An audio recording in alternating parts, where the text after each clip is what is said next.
More here in the Coaching Corner. R.J. Adams with you. It's always a pleasure to meet up like this. We're going to talk about acting methods, techniques, and so on and so forth, and what they entail. Let's talk about things that actors do that you probably would never, ever find on a working set. In fact, I know you wouldn't. How about stretching? Let me ask you a question. When you're going to go someplace, you leave the house, do you stretch first? Well, why would you do that before you went up to do a scene as an actor?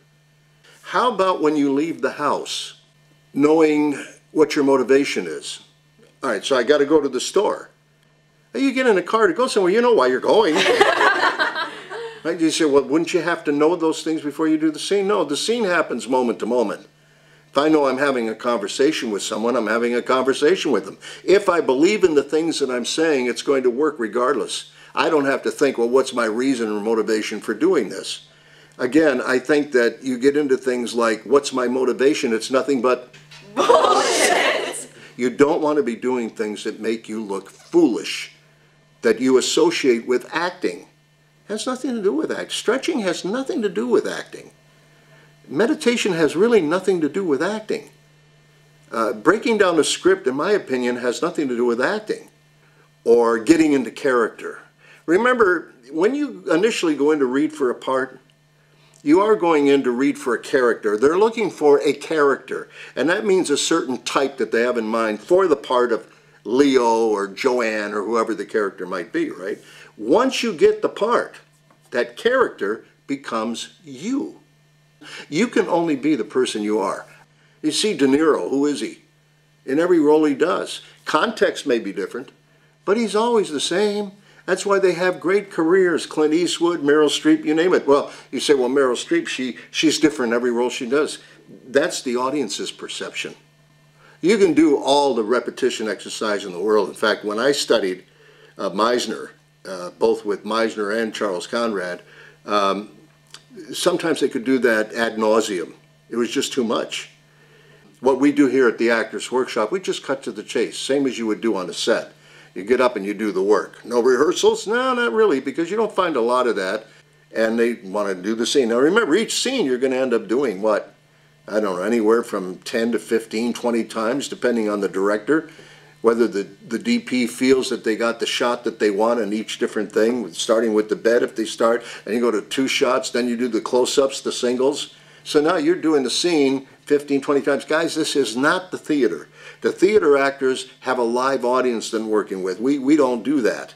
You know, you have to cut to the chase. You have to be able to work at a quick pace. I don't mean say your lines fast or anything like that. Most actors that you would work with don't want to run lines.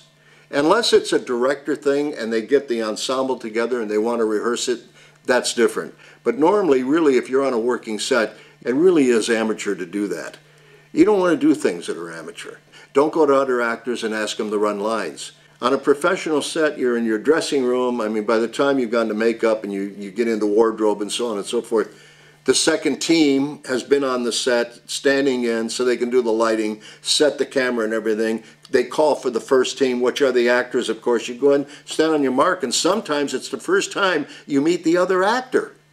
And for those of you that think, well, I've done a lot of improv so I can change up the lines whenever I want, maybe make the second take a little bit different, you do that, they're going to fire you. Every word in the script has to be where it belongs. Don't you take the liberty of changing it up. You're not Robert De Niro. You're not John Voight. You're not Clint Eastwood. You're not some famous actor. And even them have to stick to the dialogue. A script is written, and each word in every line probably has something, some meaning to set up how that line's going to work. Now you come in, you think, well, I've done improv, so I'll just come in and change the lines. It'll be more interesting doing that, or change a word here or there. It's not going to work. You're going to piss a lot of people off. Don't do that because it's bullshit. Cut to the chase. Get on with it. You know, in production today, it really is a matter of getting up to the mark, looking the other actor in the eyes and doing it. Here's my best advice for you. You want to be a good actor? First you learn the craft, right? Have to do the craft. If you don't know the craft or don't study acting or what to do, of course that would be bullshit. You have to be prepared. But other than that, as far as working, know your lines and be on time. Until next week, thank you, all of you from the southern sector here in Orange County, and you for joining me each week here on the Coaching Corner. I do appreciate it. I'm R.J. Adams. Have a good one.